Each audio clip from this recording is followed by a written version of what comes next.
Alors bonjour et bienvenue dans ce nouveau tutoriel. Alors dans ce tutoriel je vais vous montrer le module de sculpt de Blender.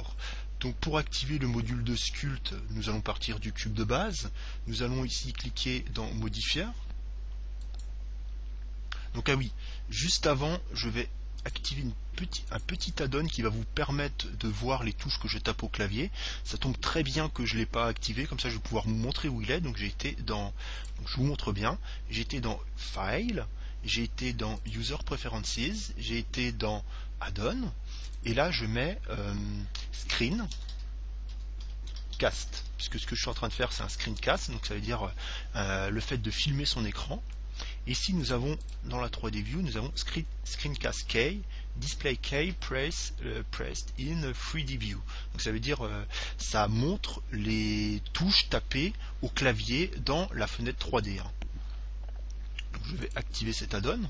Je vais mettre Save as Default. Donc ça veut dire qu'à chaque fois que je redémarrerai Blender, elle sera prise en compte. Voilà. Donc maintenant, vous voyez que si je tape par exemple un raccourci clavier, par exemple G pour déplacer, ça ne le met pas, puisqu'il faut aller dans N, vous tapez N pour ouvrir ce panneau, et mettre Start Display ici, et ensuite, donc ici vous voyez qu'on l'a, et puis donc, vous avez ma souris, mais bon elle est un peu petite, donc je vais ici dans MU, qui veut dire Mouse, et donc je vais agrandir cette souris, et aussi agrandir le texte qui va être à côté, puisque vous voyez ici que si par exemple je fais CTRL R, vous voyez, bon, là vous l'avez assez grand, vous le voyez.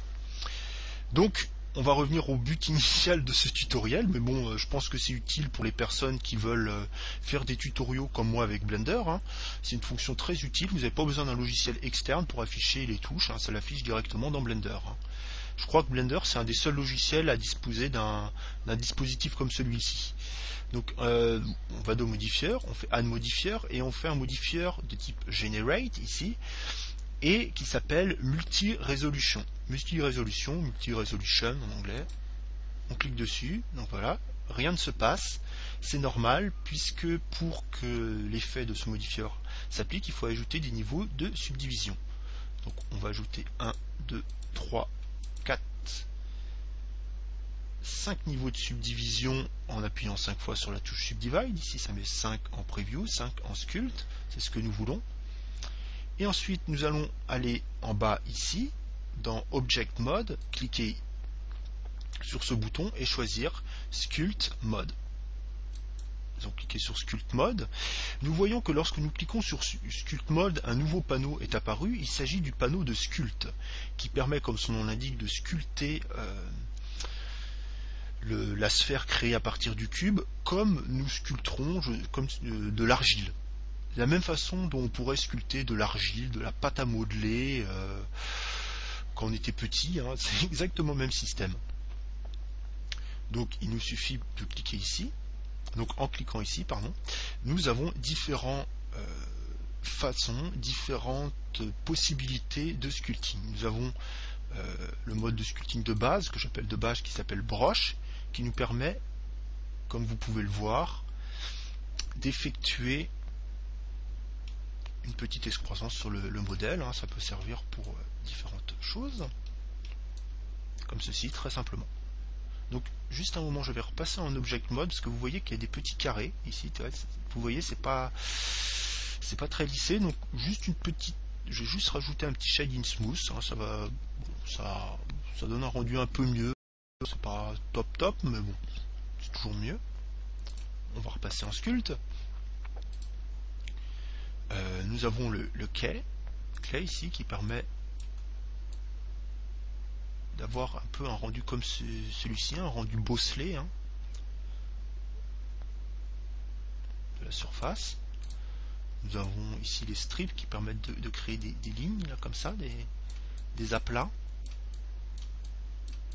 Alors ce qui est très bien, j'y pense, avec le Sculpt Mode, pour ceux qui ont une tablette graphique, une Wacom ou même une plus petite, moi j'ai une petite Trust qui m'a coûté 30 €, vous pouvez directement peindre sur votre modèle avec votre tablette graphique. C'est vraiment très... donc je vais repasser en mode broche, on va mieux voir.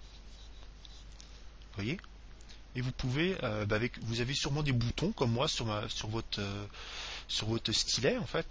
Donc vous pouvez tourner en cliquant sur le bouton de votre stylet, hein. Après vous regardez quel bouton est activé, hein.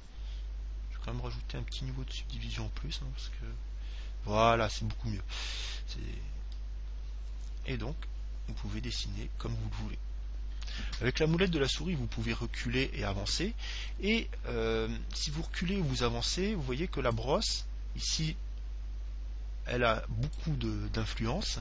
Mais lorsqu'on se rapproche, la brosse en fait reste à la même taille. Donc quand le modèle est très petit, ici, quand il est très loin, donc plus petit, cela crée une grosse broche. Mais quand on se rapproche, comme la brosse garde la même taille, eh ben, cela va forcément créer un tracé beaucoup plus petit, hein.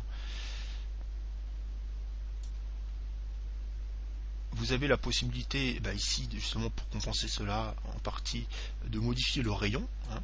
Donc ici recréer une grosse brosse, et puis là quand vous mettez ici vous avez vraiment une grosse influence, vous voyez, et lorsque vous vous rapprochez, forcément une influence plus petite, hein. Vous pouvez diminuer le rayon vraiment à l'extrême, hein.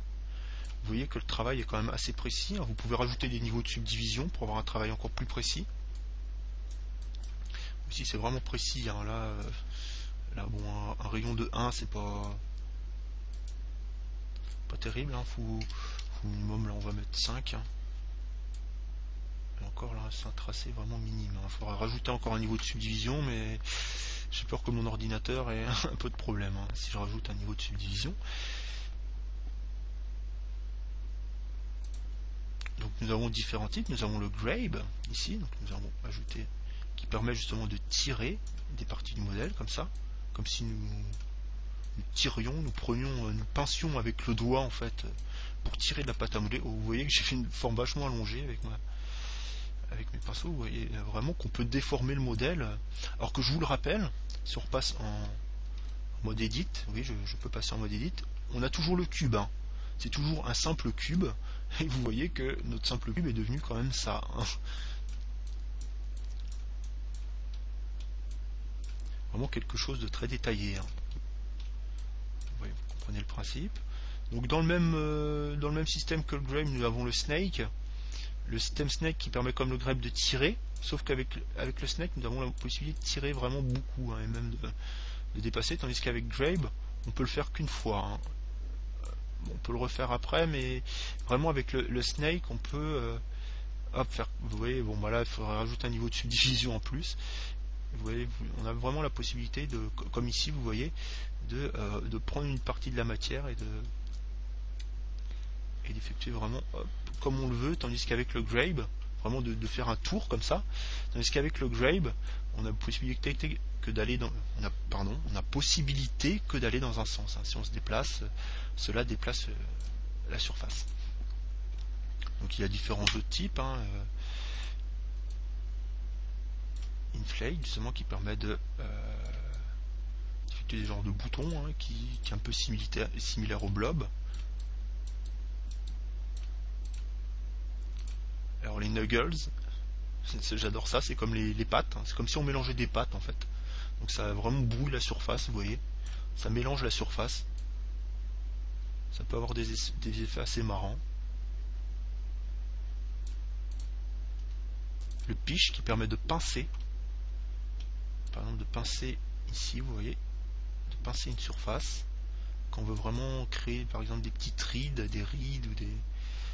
Bon là j'ai vraiment donné une force assez importante et un rayon assez important, mais souvent c'est pour les formes, par exemple si vous créez le lit d'une rivière et que vous voulez vraiment que les bords soient vraiment aigus ou non, peut-être plutôt une falaise et vous voulez que les rochers aient vraiment des formes tranchantes. On va rajouter un peu de force quand même. Vous voyez des formes tranchantes comme ça peut avoir des effets assez intéressants. Donc polish qui permet d'aplatir. Donc autrement le pouce, tamps, qui permet de pousser justement comme ça, de pousser de la surface. Hop, vous voyez. C'est pas comme le grape et l'autre parce que ça permet de pousser la surface comme ça. Comme si vous poussiez avec votre pouce, hein. C'est exactement ça, hein. Bon, je subdivise un peu plus mon modèle. Voilà.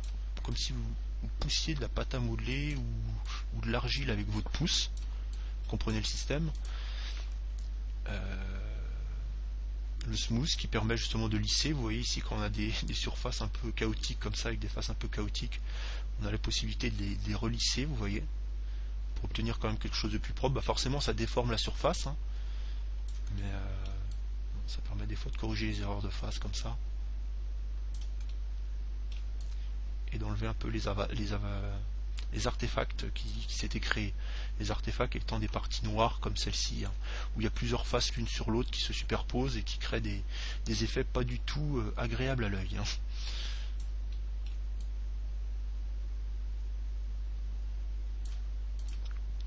Nous avons également le twist, hein, qui ressemble un peu aux nuggles, aux nouilles, mais vraiment avec plus de force. Hein, vous voyez, c'est vraiment sur un point bien particulier. Hein. Il faut quand même avoir des modèles relativement subdivisés pour ça, parce que vous voyez que si moi je le fais, c'est pas propre du tout. On va rajouter justement un peu de smooth, hein, pour le smooth, ça le fait complètement disparaître. Très utile le smooth, hein, quand vraiment vous avez des modèles un peu chaotiques comme le mien. Par contre, oui, ça vous change complètement votre modèle, hein, si vous le mettez avec une force assez importante. Donc ici, là, le Scrub Peak qui permet, comme vous pouvez le voir, d'aplanir des surfaces. Vous voyez que j'ai complètement aplani cette surface, très simplement, avec ce modifieur. Regardez. Hop. Et voilà, c'est tout pour les outils principaux. Hein. Bon, c'est tout pour cette introduction à cet outil quand même assez intéressant. Hein. Vous avez déjà pu voir pas mal de choses. Hein. Vous avez appris justement à créer un modèle subdivisé avec le modifieur multi-résolution, à utiliser le mode de sculpt, à utiliser les principales fonctions de sculpt. Dans les prochains tutoriaux, je m'attarderai justement aux textures. Vous verrez qu'avec des textures, on peut créer des effets de relief en texture. On peut créer différentes d'autres choses. On peut utiliser une courbe aussi pour les brosses. C'est ça les brosses de sculpture. Nous avons également, oui, la symétrie, hein, très intéressant. C'est que ce qu'on va faire sur un côté, ça va le faire sur l'autre, hein, lorsque nous ajoutons de la symétrie. Donc ici, le modèle est un peu confus, hein, pour vraiment voir. Hein. C'est vrai qu'il faudra un modèle un peu plus propre pour... Ah, si vous voyez, regardez bien, d'un côté, j'ai utilisé le Gribe. Le Gribe, n'importe quoi. La brosse broche. Et vous voyez que ce que je crée de ce côté-là, ça le recrée de ce côté-là. Vous voyez que lorsque je bombe ici, vous voyez, ça le fait de l'autre côté. Donc les outils de symétrie qui sont très très intéressants, hein, comme lorsqu'on crée un personnage avec Blender, on utilise souvent le modifieur Mirror. Ici, l'effet de symétrie a à peu près le même effet, hein, pour le sculpt. Hein. Le mode symétrie, un peu le mirror du sculpt. Puis l'apparence, on peut ajouter des couleurs. Voilà. Nous avons également, oui, j'avais oublié de vous dire, en fait, je finis pas le tutoriel tout de suite, j'avais oublié de vous dire que ici, par exemple, ici nous sommes en mode add, donc ça ajoute de la matière, mais pour tous les pinceaux que nous avions ici, toutes les brosses, pardon, nous avons un mode subtract, justement, qui fait l'effet inverse. Là, au lieu d'ajouter de la matière, en fait, ça la creuse. Ça a l'effet inverse. Et là, forcément, ça le fait sur les deux côtés, vu que j'ai mis la symétrie. Et vous voyez, hop, ça creuse la matière. Donc voilà, cette fois-ci c'est vraiment fini pour ces fonctions de base du sculpt. Hein. Je reviendrai bien sûr plus en détail sur toutes les fonctions de celui-ci. J'essaierai de revenir avec un exemple concret, hein, quand je me serai bien habitué, quand j'aurai eu un peu plus d'expérience que maintenant sur le sculpt. Je reviendrai avec un exemple beaucoup plus concret, hein, par exemple une petite tête d'humain ou un animal, je ne sais pas encore. pour vous montrer vraiment l'application de ce merveilleux outil qui permet de créer des choses vraiment très précises, hein, comme peuvent le faire des logiciels commerciaux comme ZBrush ou Mudbox de Autodesk. Voilà, à très bientôt.